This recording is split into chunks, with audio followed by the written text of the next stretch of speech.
तो नमस्कार प्रणाम स्वागत बाटे आप सबके राइटर बागी भाई के चैनल पर। आज उपस्थित बानी भैया रुआ सबके बीच में लेके लेडीज मेटर रंगदारी सॉन्ग भोजपुरी में एकदम जबरदस्त गर्दा गाना बाटे भैया। एक और नया म्यूजिक बनवा के अब बढ़िया ढंग से गायकी हो जाता तो गाना 100% बच जाए भैया। बहुत अच्छा मेटर बाटे, फीमेल मेटर हुए एकदम नया कंपोजिशन धुन बा, नया गीत बा। बस गायकी में जोर होके के चाहिए, म्यूजिक में दम होके के चाहिए। तो चलिए देर ना करते हुए मेटर के शुरुआत कल जा कि कैसे गावे के बा, का एकर धुन कंपोज के लिए बानी, का लय बा।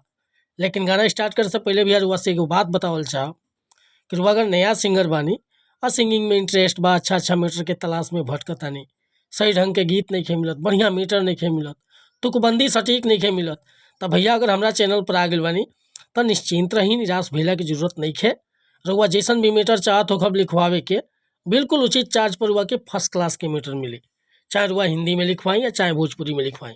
हर तरह के मीटर लिखे नहीं भैया, sad song, love song, orchestra song, रंगदारी सॉन्ग, चाहे धोबी गीत, पूर्वी गीत, निर्गुण गीत, कोनो प्रकार के रुआ मीटर चाहिए बेहिचक रुआ संपर्क कर सकीले भैया। डिस्क्रिप्शन में नंबर बा।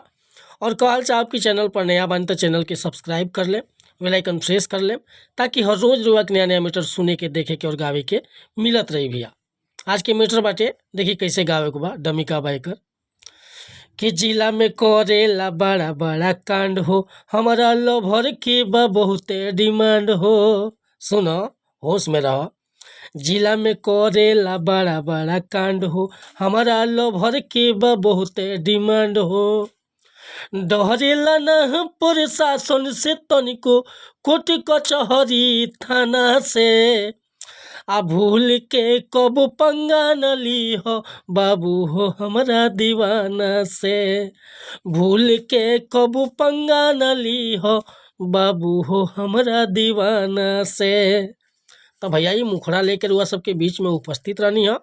अगर ये मुखड़ा पसंद बा, फुल गीत लिखवावे के चाहता नहीं तो बेहिचक रुआ हमारा व्हाट्सअप नंबर पर संपर्क कर सकीले।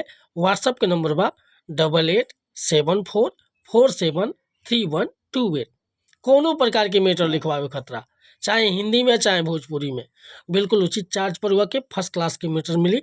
आ चाहे रुआ नया म्यूजिक बनवावे के बा तब भी संपर्क कर सकता नहीं। वीडियो पसंद आई तो एगो लाइक करब, कमेंट करब, और चैनल पर नया होखेम तो चैनल के सब्सक्राइब कर ले।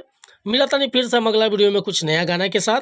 तब तक के लिए रुआ सब सहमति चाहता नहीं, कोनो गलती त्रुटि है विजय बागी से भइल हुई तो क्षमा चाहत नहीं भैया।